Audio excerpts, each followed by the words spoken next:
Bonjour Aymen. Merci d'avoir répondu présent depuis la Tunisie pour cette interview en mode confiné sur la situation des partenaires de Vision du Monde face au coronavirus.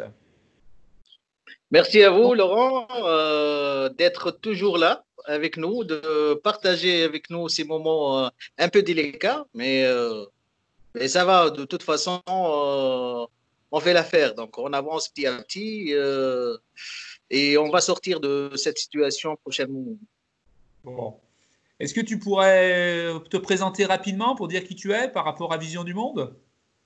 Oui, Ayman Loichi, je suis le gérant de Tunisia Écotourisme, le réceptif de Vision du Monde, spécialement dans les voyages solidaires et responsables. Depuis 2 ans maintenant, on travaille ensemble sur cette thématique pour promouvoir un petit peu tout ce qui est voyage solidaire dans les régions un peu reculées de la Tunisie et découvrir autrement la Tunisie. Très bien. Quelle est la situation actuellement en Tunisie?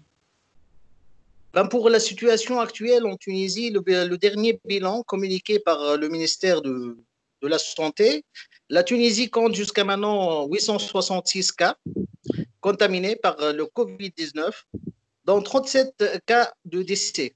Pour hier, le 18-04, on a juste compté 2 nouveaux cas d'un total d'analyses de 692 analyses.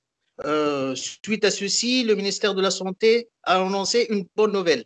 Que la Tunisie a dépassé avec un minimum de dégâts la phase critique de l'épidémie. Donc, on est bon, on a su gérer un petit peu la situation de cette pandémie.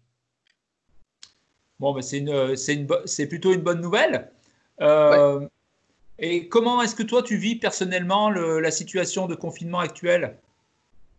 Pour la situation est inédite, mais on a tout fait pour s'adapter et vivre de la meilleure manière possible. Donc, le télétravail continue bien, avec de manière ponctuelle un petit peu.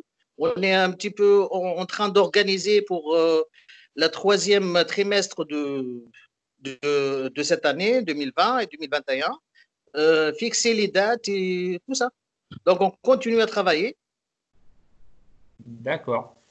Et au niveau des familles qui accueillent nos voyageurs, lors des voyages solidaires qu'on organise avec toi, comment est-ce qu'elles vivent le confinement? On ne cache pas réellement que la situation est un peu délicate.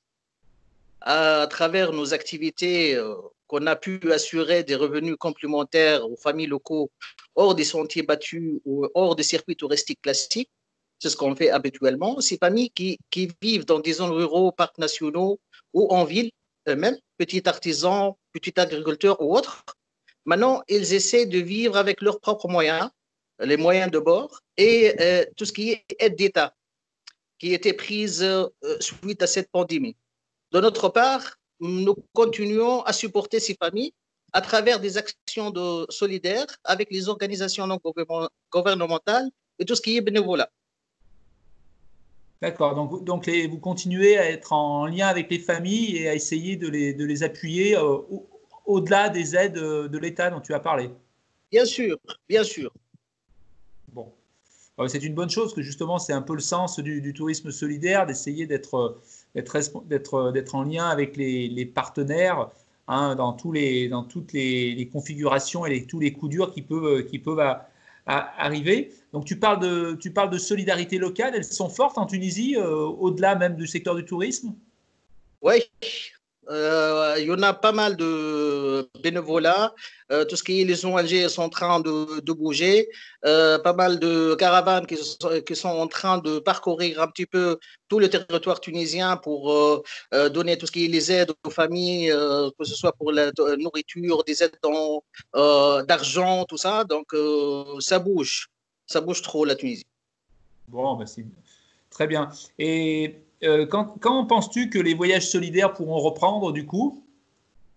Du coup, pour nous, on pense que d'ici septembre 2020, on pourra reprendre tout ce qui est les voyages solidaires en Tunisie. Puisque d'ici fin mai, début juin, il y aura un déconfinement total sur tout le territoire tunisien. Tous les cas contaminés tous les gens qui étaient touchés par ce Covid, elles étaient transmises dans des unités spécialisées pour ça, que ce soit dans des hôtels pour les suivre et tout ça. Et les cas graves sont mis directement dans des hôpitaux. Donc, on ne trouve plus des cas contaminés dans les villes ou alentours. Et une autre bonne nouvelle, c'est qu'au nord de la Tunisie, ici à Bizerte ou à Jandouba, ça fait 10 jours qu'on n'a pas compté aucun cas de contamination. Donc, et les zones rurales, là où on fait habituellement tous nos voyages, il n'y a pas réellement de cas. D'accord. Et les familles ne sont pas inquiètes à l'idée de recevoir des voyageurs? C'est une question. Non, non, pas tellement. Pas tellement. Réellement, ils attendent ça parce que là, c'est comme j'avais dit, la situation est un peu critique. On a assuré certains revenus complémentaires, oui, avec les aides, oui, tout ce qui est les aides solidaires et tout ça, mais de voir le tourisme qui reprend place et que les voyages, surtout les voyages individuels, là, avec les familles, les petits groupes, tout ça, qui reprennent place et qui retournent, là, c'est vraiment ça donne encore un petit souffle pour ces gens-là pour continuer à vivre correctement. D'accord. Et justement, comment tu vois l'après-Covid pour le tourisme en général et pour le tourisme solidaire en Tunisie? Est-ce que tu penses que ça va changer des choses dans la façon de pratiquer le tourisme en Tunisie? Pour le tourisme en général, le secteur est l'un des plus touchés au niveau mondial, ça c'est sûr. Puisque tout ce qui est l'impact sur l'offre et la demande des voyageurs, tout est fini, il n'y a plus de vol, il n'y a plus rien. Mais on pense plus long à venir, mais probablement plus fort concernant le processus de décision de l'achat de vacances. Fin 2020, avec le déconfinement et 2021, on verra une hausse de réservation pour le tourisme solidaire et responsable. Vu que les voyageurs vont s'orienter plutôt vers le déplacement à petits groupes et des séjours à la carte, loin des sentiers battus, loin de l'encombrement des villes touristiques classiques. Donc, le tourisme solidaire, il va prendre une grande place dans les années à venir, dans tout ce qui est voyage et tout ça. Oui, donc toi, tu es plutôt optimiste. Donc, tu penses qu'effectivement, Ouais. après le Covid, on devrait avoir une phase où les gens vont être plus attirés par le tourisme solidaire, en fait. Ouais. Nous, c'est un peu ce qu'on pense aussi à Vision du Monde. Et nous, depuis la création de Vision du Monde, il y a maintenant près de 27 ans, effectivement, on a toujours défendu un tourisme proche des gens, respectueux des gens, de la culture, Oui. en petits groupes, dans les zones effectivement rurales, moins visitées. Et on pense aussi que c'est un tourisme d'avenir. Et cette crise, eh bien, elle est un peu révélatrice effectivement des excès du tourisme de masse et des vertus à l'opposé que peut avoir le tourisme solidaire pour les populations locales et Bien les sûr. territoires. Oui, généralement, depuis des années serait d'aller vers un tourisme responsable, durable, innovant, social, qui structure autour d'une identité de territoire et qui dynamise tout ce qui est en respectant la qualité de vie des habitants et leurs valeurs exceptionnelles et morales du voyage.